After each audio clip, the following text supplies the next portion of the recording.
આપણો અભિગમ બદલાઈ જાય.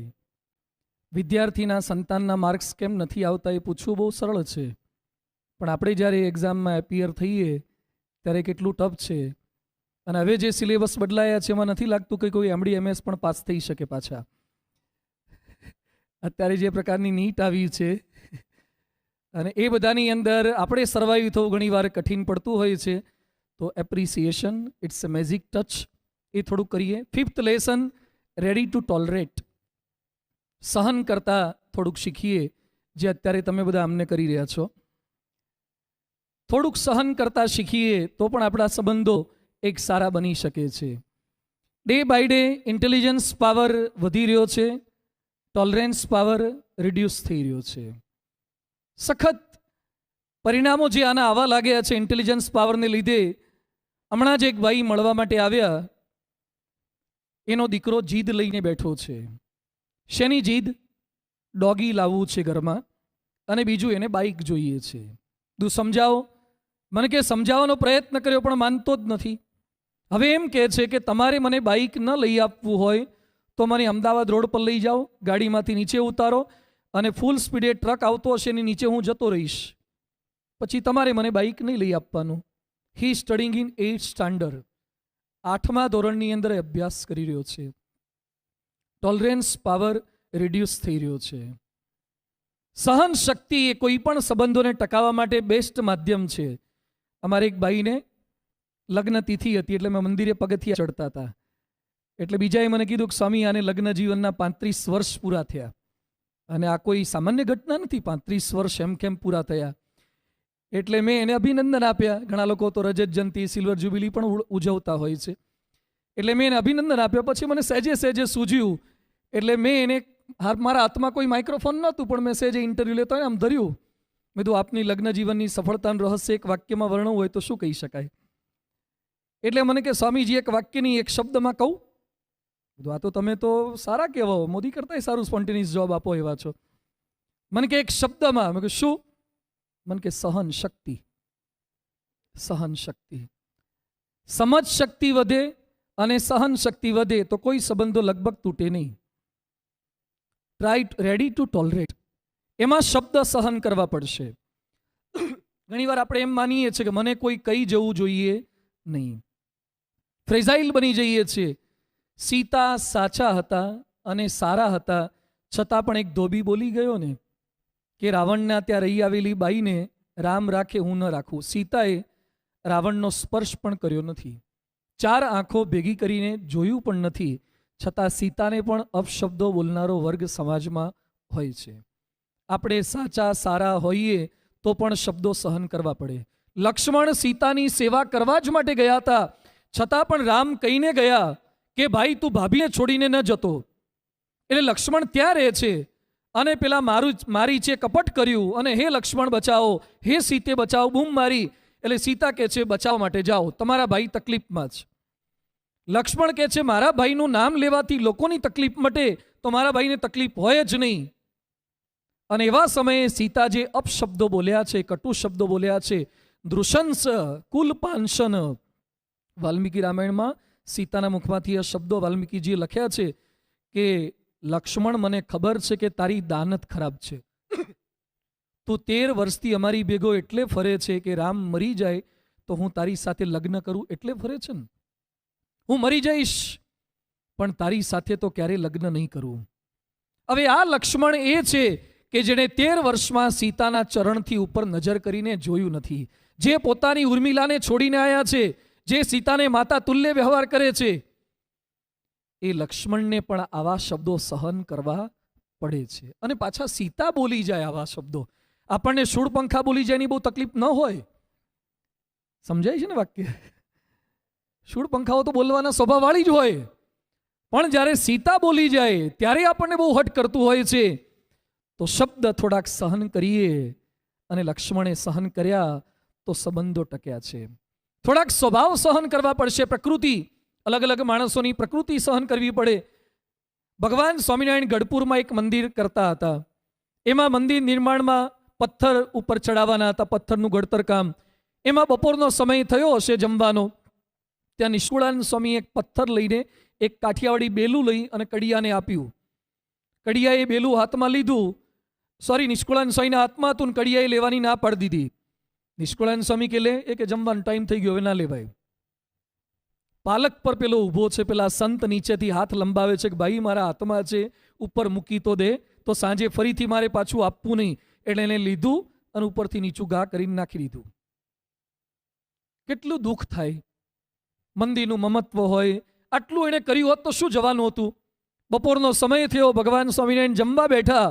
નિષ્કુળાનંદ સ્વામી પણ દર્શન કરતા હતા, પેલો કડિયો પણ ભાવિક તો હતો જ એટલે એ પણ દર્શન કરતો હતો. ભગવાન સ્વામિનારાયણ થોડું જમ્યા ન જમ્યા અને પોતાનો આખો થાળ પ્રસાદીનો પેલા કડિયાને બોલાવીને આપ્યો. હવે તો પેલા સ્વામીજીને કેવી એસિડિટી હાઈપર થાય. એક તો આણે કંઈ કર્યું નથી અને પાછું એને પ્રસાદ આપે છે અને એપ્રિશિએટ કરે છે. એટલે નિષ્કુળાનંદ સ્વામી ભગવાન સ્વામિનારાયણને કહે છે કે મહારાજ આપ એને ઓળખો છો? એણે પેલું બેલું ઉપરથી નીચે નાખી દીધું, સહેજ પણ મદદ ન કરી, 5 મિનિટનું કામ ન કર્યું. મહારાજ કે હું એને ઓળખું છું ને તમને ઓળખું છું. કડિયા કામ તમને કે મને બેમાંથી એકઈને ફાવતું નથી, એને ફાવે છે અને આપણે એને સાચવવાનો છે, બિલ્ડિંગનું કામ પૂરું કરવાનું છે. દરેકના સ્વભાવને ઓળખતા શીખો. જે ગાડી ચાલુ હોય ને એનું સાયલેન્સર ગરમ જ હોય, ઠંડુ તો જે ગેરેજમાં પડી હોય ને એના હોય. જે કામ કરે કોઈ દાડો ગરમ થાય ખરા? જે કામ કરે છે એ ગરમ થાય. જે કામ કરે છે કોઈ દિવસ બોલી પણ જાય. જે દૂધ દેતી હોય ને એ ગાયના ક્યારેક પાટા પણ સહન કરવા પડે, કારણ કે દૂધ આપે છે. જે દૂધ ના આપતા હોય તો પાટા સહન ન કરવા પડે. દૂધ આપે છે, પાટું સહન કરવું પડે. એમ શબ્દ સહન કરવા પડે, સ્વભાવ સહન કરવા પડે, વિકૃતિ સહન કરવી પડે. આપણા માતા પિતા વૃદ્ધ થાય ત્યારે વિકૃતિ આવે છે, ખાવાની બાબતમાં, પીવાની બાબતમાં, બોલવાની બાબતમાં વિકૃતિ આવે છે. એ સહન ન કરી અને રાજકોટમાં જે એક ફાર્મસીના પ્રોફેસરે પોતાની સગી જનેતાને બિલ્ડિંગ પરથી નીચે નાખી દીધા, કારણ કે માતાની મોટી ઉંમરની વિકૃતિઓ સહન ન કરી શક્યા. થોડુંક માફી માગતા શીખીએ. ટોલરેટ સહન શક્તિ હશે તો માફી માગી શકશું અને માફી આપતા શીખીએ. આ બાબતની અંદર પણ આપણે થોડાક ઉદારતા દાખવી નથી શકતા. રામ જંગલમાંથી પાછા આવ્યા પછી તુલસીદાસ લખે છે, પ્રથમ રામ બેટી કૈકેયી. રામ સૌથી પહેલા કૈકેયીના ઘરે ગયા. રામ કૈકેયીને ભેટ્યા, પગે લાગ્યા અને પછી રામ શું કહે છે કે માતાજી આપ લેશ માત્ર દુઃખ ન લગાડો. જે કંઈ મને વેદના આવી છે, તકલીફ થઈ છે, એ બધું કર્મને આધીન છે, પ્રારબ્ધને આધીન છે, આપનો આમાં કોઈ જ વાંક નથી. માતાને એકદમ હળવા ફૂલ કરી દીધા. રામની જગ્યાએ આપણે હોઈએ તો આવતા પહેલા રસ્તામાં જ કઈની વ્યવસ્થા ન કરી નાખી હોય. અને કેટલાક રામાયણ સાંભળી હોય તો થોડું કામ બલમનસાઈ દાખવી શકે, પણ બોલે ખરા કે આ જે કંઈ થયું ને આના લીધે. 2-5 આપણે ઘણીવાર બોલીએ છીએ કે મને જેટલી કંઈ તકલીફો પડે છે ને એ આના XYZ ને લીધે પડે છે. જો રામને આદર્શ માનતા હોઈએ ને તો ભૂલે ચૂકે આના લીધે તકલીફ પડે છે એવું એક વાક્ય ન નીકળે. માફી માગતા શીખીએ, માફ કરી દેતા શીખીએ. પ્રમુખ સ્વામીજી મહારાજ ગાંધીનગર અક્ષરધામમાં આતંકવાદી એટેક કરનાર આતંકવાદી જ્યાં મૃત્યુ પામ્યા હોય ત્યાં પુષ્પવૃષ્ટિ કરી શકે છે, માફ કરી શકે છે. આપણે આપણું ખરાબ બોલનારને કેમ માફ નથી કરી શકતા? આપણી ટીકા કરનારને કેમ માફ નથી કરી શકતા? તો થોડુંક માફ કરતા શીખીએ. 6th લેસન છે, ટેક એન ઇન્ટરેસ્ટ. થોડોક રસ લેતા શીખીએ. આપણી સાથેના જે કંઈ લોકો છે એની અંદર રસ લેતા શીખીએ. એકવાર એક દાદા પોતાના સંતાન સાથે ક્રિકેટ રમતા હતા. મોટી ઉંમરના દાદા, બેટ પણ પકડતા ના ફાવે છતાં પણ એ ક્રિકેટ રમતા હતા. એટલે તમારા જેવા કોઈ બુદ્ધિશાળી ત્યાંથી પસાર થતા હશે. એણે પૂછ્યું કે આ ઉંમરે પણ તમને ક્રિકેટ આટલું બધું ગમે છે? દાદા બહુ સરસ બોલ્યા કે મને ગમે છે એટલે ક્રિકેટ નથી રમતો, પણ મારા દીકરાને ગમે છે ને એટલે ક્રિકેટ રમું છું.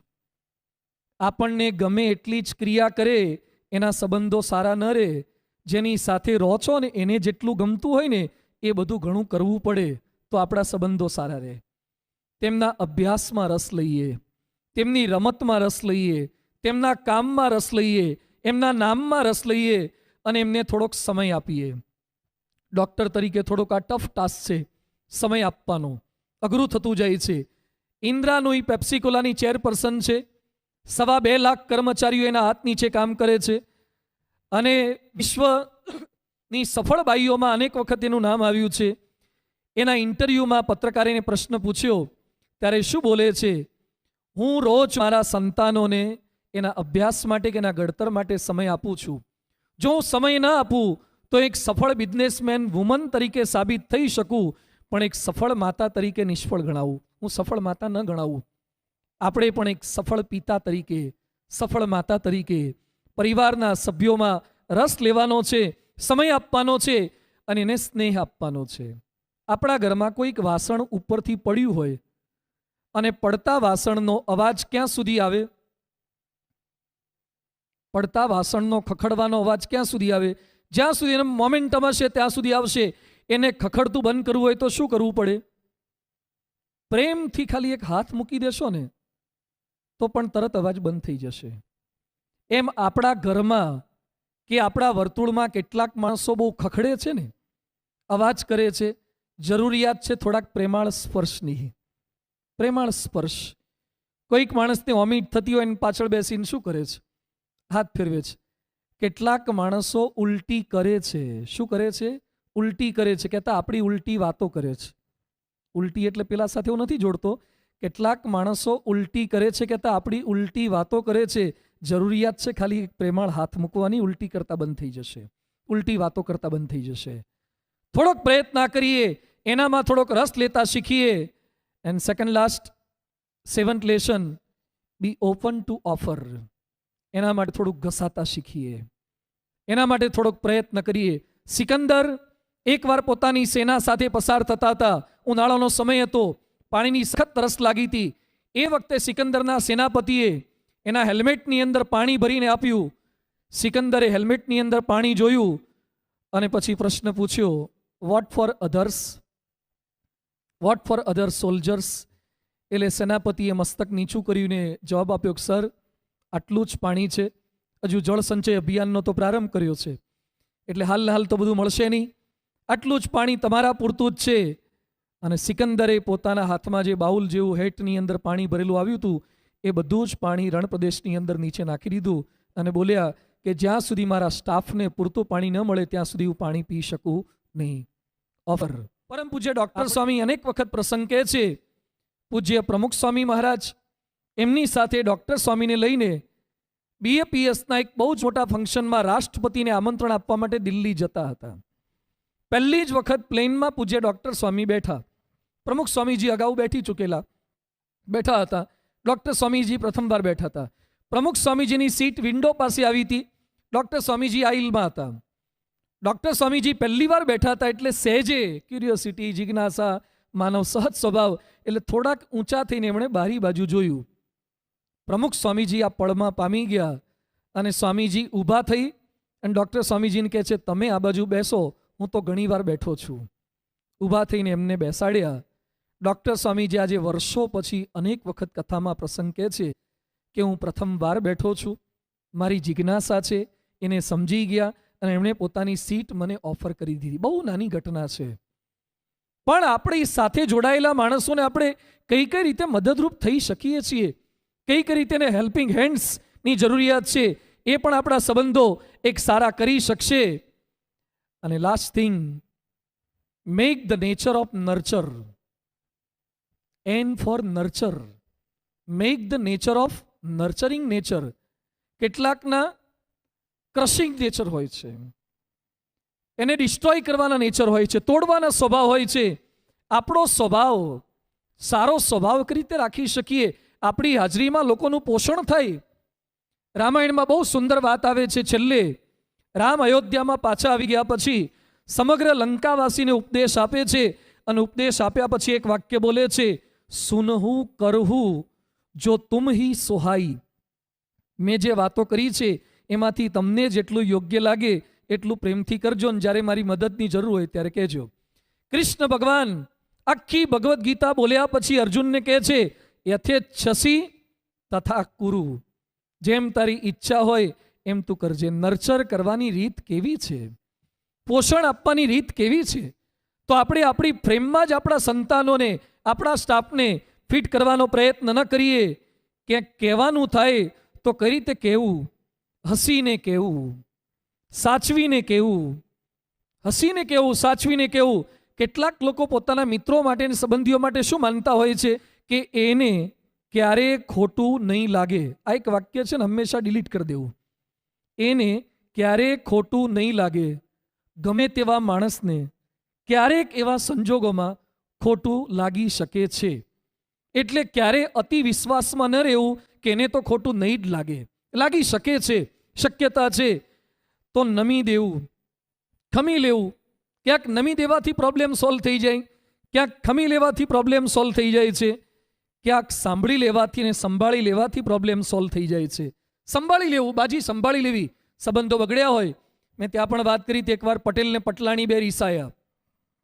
પટેલ અને પટલાણી વચ્ચે અબોલા થયા, બોલે નહીં, કંઈક ઝઘડો થયો હશે અને બંને વટના માર્યા. પેલો કે એ ન બોલે તો આપણે શું કરવા બોલીએ, પટલાણી કે ન બોલે તો આપણે શું કરવા બોલીએ. રે ભેગા, રસોઈ કરે, પેલો કામ કરે, પણ બોલે નહીં. પેલાને બહાર જવાનું થાય ત્યારે દિવાલ સામું જોઈને કે સાંજે આવીશ. હા, દિવાલ સામું જોઈને કે, મોઢો મોઢ ના કે. પેલા રસોઈ કરે, પીરસી દે, પણ આમ જોઈને પીરસી દે, મોઢા મોઢ પીરસે કશું જ નહીં. આવું ચાલ્યું થોડાક દિવસ સુધી. પહેલ કોણ કરે? એમાં એકવાર શિયાળાનો સમય હતો, ઠંડી ઘણી હતી. તાપણું કરવા માટે બે જણા બેઠા. ગામડાનું ખેતર જેવું હશે કે ઘરની આગળ ફળ્યું, તાપણું કર્યું હતું. એમાં પટેલ પટલાણી બે બેઠા હતા. એમાં પટેલનું લેંગાનું નાડું, જૂના જમાનામાં હૂંથણા હોય ને, લાડી બહુ લાંબી હતી અને નાડી લાંબી હતી ને એનો એક છેડો બાલ લટકતો હતો. એમાં તણખો, એક અંગારો પટેલના નાડાના છેડાને અડ્યો અને પટલાણી આ જોઈ ગયા કે આ હારું તકલીફ જેવું છે અને પટેલને તકલીફ થશે, આ તો પ્રોબ્લેમ થઈ જશે. એટલે પટલાણીને ગુસ્સો તો હતો, રોષ તો બહુ હતો, રીસ પણ હતી. તોય બીજી બાજુ જોઈને બોલ્યા, આઈ જાણે માઈ જાણે પટેલ કા નાડા જલતા હે. બીજી બાજુ જોઈને બોલી ગયા કે પટેલ કા નાડા જલતા હે. એટલે પટેલે નાડું લીધું અને જમીન સાથે ઘસી નાખ્યું, ઓલવી નાખ્યું અને પછી બીજી બાજુ જોઈને બોલ્યા કે લડતી હે ઝગડતી હે લેકિન ખ્યાલ અચ્છા રખતી હે. તે પાછું ગોઠવાઈ ગયું, સમાધાન થઈ ગયું. થશે, પ્રશ્નો તો આવે. અનેક પ્રકારના લીટા હોય છે. એક હવામાં લીટો, જો હું હવામાં લીટો કરું છું, લીટો કર્યો દેખાય છે, આને હવામાં લીટો કહેવાય. બીજો લીટો પાણીમાં લીટો, થોડુંક દેખાય પણ તરત પાણી પાછું એની જાતે ભેગું થઈ જાય. ત્રીજો લીટો લોટમાં લીટો, લોટ બાંધ્યા વગરનો લોટ હોય, કોરો લોટ, અને લીટો કરો તો લીટો રે જ્યાં સુધી કોક આવીને ભેગો કરી દે અથવા પવન આવે તો લીટો પાછો ભૂસાઈ જાય. અને ચોથો લીટો છે લોઢામાં લીટો, જે ભૂસાઈ નહીં એને લોઢું ઓગાળવું જ પડે. કેટલાક માણસોને ઘરમાં સંબંધોમાં લીટા પડે છે પણ હવામાં લીટા, એને ખબર ના પડે લીટો ક્યારે પડી ગયો. કેટલાકને પાણીમાં લીટા, કેટલાકને લોટમાં લીટા, કોકે હાથ ફેરવવો પડે, અને કેટલાકને લોઢામાં લીટા, ઓગાળવું જ પડે, ફેરફાર થાય જ નહીં. એ બધાની વચ્ચે આપણે સંકલ્પ કરવાનો છે કે મારા સંબંધો કેવા હોવા જોઈએ. આજનો આખો વિષય આ છે. સંબંધોના અષ્ટકોણને આપણે સમજ્યા છીએ. ભણતા હતા ત્યારે ષટકોણ ને સપ્તકોણ ને અષ્ટકોણ ને, આ અષ્ટકોણથી દ્રષ્ટિકોણ બદલવાનો છે. અષ્ટકોણ કદાચ આગા પાછા આકાર થઈ જશે, કશો વાંધો નહીં આવે. જિંદગીમાં કોઈ અષ્ટકોણ આપણને કામ લાગ્યા નથી. આપણને કામ લાગે છે દ્રષ્ટિકોણ. વાણી, વર્તન અને વિચારો બદલાશે તો યુધિષ્ઠિરની જેમ બધા જ સારા લાગશે, નહીં તો દુર્યોધનની જેમ બધા જ ખરાબ લાગશે. માણસ રોડ પર ગાડી ચલાવવાથી થાકી નથી જતો, પણ લોકો સાઈડ નથી આપતા ને એનાથી વધારે થાકી જાય છે. કોઈ આપણને ઓવરટેક કરે છે એનાથી વધારે થાકી જાય છે. કોઈક હોર્ન મારે છે એનાથી વધારે થાકી જાય છે. વાહન આપણને થાક નથી આપતું, આપણી આજુબાજુ આપણું ગમતું નથી થતું ને એ આપણને થાક આપે છે. એ બધાની વચ્ચે આપણે શું કરી શકીએ છીએ એની વચ્ચે જ ચાલવાનું છે. તમે કાલાવાડ રોડ પર દૂર જઈને મેટોડા જઈને ગાડી શીખી આવો અને પછી એમ બોલો કે હું ગાડી ચલાવું પણ ગાડી પર એક પણ સ્ક્રેચ ના લાગે, એ તમારી કારીગરી નથી. સદર બજારમાં ચલાવો અને એક પણ લીટો ના વાગે, એ તમારી હોશિયારી છે. એમ બધાની વચ્ચે રહો અને સંબંધ ન બગડે, એ તમારી હોશિયારી છે. દરેક સાથે રહો, દરેક સાથે બોલો, એના માટેનો પ્રયત્ન જે આપણે કર્યો છે. રિલેશન રિલેશનની અંદર. અને એમાં પ્રમુખ સ્વામીજી એક ઉપાય બતાવ્યો છે, ઘર સભા. પરિવારના બધા જ સભ્યો સાથે બેસીને, a family who stays together, it's together, place together, press together. છેલ્લી વિનંતી એ છે, જ્યારે પણ જેટલો સમય મળે સાથે બેસીએ, ઓછામાં ઓછું એક સમય પરિવારના સભ્યો સાથે બેસીને જમીએ. અને મહંત સ્વામીજી મહારાજ અત્યારે બહુ જ સુંદર ઉપદેશ એ આપે છે, જે સંપ રાખે તે બુદ્ધિમાન છે, જે સંપ ન રાખે તે બુદ્ધુમાન છે. એમણે બહુ સરસ વાક્ય આપ્યું છે, સંપ રાખે તે બુદ્ધિમાન છે, સંપ ન રાખે તે બુદ્ધુમાન છે. ભલે કઠિન છે પણ આ કામ આપણે કરવું છે. ગીજુભાઈ બધે કંઈક પુસ્તક લખ્યું છે, મા બાપ થવું અઘરું છે. મા બાપ થવું અઘરું છે. તો કઠિન કામ આપે કર્યા જ છે ને. 12થમાં સાયન્સ લેવું આપ ભણતા હતા ત્યારે અઘરું હતું જ. 12થમાં મેડિસિનમાં એડમિશન લેવું અઘરું હતું જ. એનેટોમી ભણવું અઘરું હતું જ. પીજીમાં એડમિશન લેવું અઘરું હતું જ. રાજકોટની અંદર કરોડોના ઇન્વેસ્ટમેન્ટ કરી અને હોસ્પિટલ ઊભી કરવી એ અઘરી હતી જ. અનેક કઠિન કામ આપણે કરી શક્યા છીએ. તો સંબંધો સાચવવાના કઠિન કામ પણ આપણે ભગવાનની કૃપાથી, એમના આશીર્વાદથી ચોક્કસ કરી શકીએ. ભગવાન સ્વામિનારાયણ, પરમ પૂજ્ય પ્રમુખ સ્વામી મહારાજ, પરમ પૂજ્ય મહંત સ્વામી મહારાજ, સર્વ દેવતા સર્વ અવતારોના ચરણોમાં પ્રાર્થના કરીએ. અંતિમ પ્રાર્થના, કોઈકને જોઈને મોઢું મચકોડાતું હોય તો એ ભવિષ્યમાં બંધ થાય. કોઈકને જોઈને એલર્જી થતી હોય તો એ ધીમે ધીમે રિડ્યુસ થાય. કેટલાક આપણા ગમતા અને કેટલાક અણગમતા હોય તો ગમતાઓની યાદી લાંબી થાય, અણગમતાઓની યાદી ઓછી થાય. દુઃખોને ડિલીટ કરતા શીખીએ અને સુખોને સેવ કરતા શીખીએ. બીજા આપણને શત્રુ માને એમાં આપણો કોઈ જ વાંક નથી, પણ આપણે બીજાને શત્રુ માનીએ એમાં સંપૂર્ણ આપણો જ વાંક છે. અજાત શત્રુતા છે. આપણે બધા જ સમસુહૃદભાવ એકતા સાથે આપણો પરિવાર, આપણું રાષ્ટ્ર એને એક કરી શકીએ. એ બળબુદ્ધિ શક્તિ પ્રાપ્ત થાય એ જ એમના ચરણોમાં પ્રાર્થના. શ્રી સ્વામિનારાયણ ભગવાનની જય.